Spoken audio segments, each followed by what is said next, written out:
En Grèce, à Rhodes, les forêts brûlent. Feu de forêt à La Palma, plus de 4000 personnes évacuées.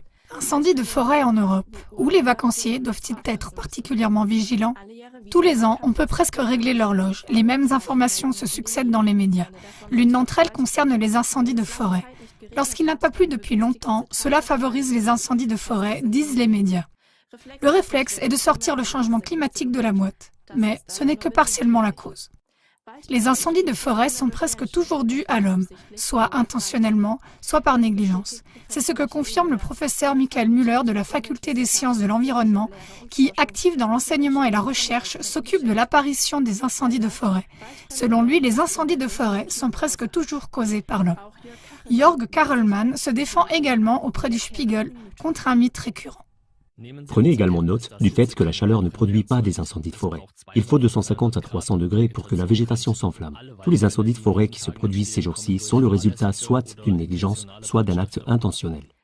En Allemagne, le problème des incendies de forêt dévastateurs de Hütborg dans le Brandenbourg ou de Luptin dans le Mecklembourg venait du fait que ces terrains avaient servi à l'entraînement militaire pendant des décennies. Le sol est contaminé par des munitions, les travaux d'extinction sont dangereux et peuvent être mortels. Les pompiers ne peuvent y combattre le feu qu'à partir de ruelles dégagées, ce qui ne peut être efficace. On y laisse donc le feu faire son œuvre tant que personne n'est en danger. Le professeur Michael Müller a confirmé qu'en 2018-2019 déjà, tous les grands incendies de forêt s'étaient déclarés sur des surfaces contaminées par des munitions et par conséquent ne pouvaient être combattus directement. Ce n'était donc pas le changement climatique qui était en cause, mais la contamination du sol par les munitions. Le fait que les forêts de Brandenbourg, du Mecklembourg, de Thuringe et du Harz soient caractérisées par de nombreuses monocultures de conifères complique encore l'extinction des incendies.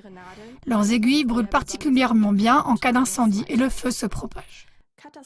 L'interdiction de déblayer le bois mort, dictée par l'idéologie, a également des conséquences catastrophiques. Le bois mort, qui n'est pas enlevé, brûle comme de l'amadou en période de sécheresse et est notamment responsable des dégâts dévastateurs dans le parc national de la Suisse saxonne et dans le parc national du Harz autour de Brocken. L'administration du parc national, suivant l'idéologie verte, a émis la maxime « laisser la nature être la nature » et empêche ainsi presque tous les travaux d'entretien des forêts dans le parc national. Aux États-Unis, au Colorado, on a également identifié d'autres causes pour les incendies dévastateurs. Des terrains à bâtir y ont été autorisés à côté de terres inflammables et des maisons ont été construites avec des matériaux inflammables.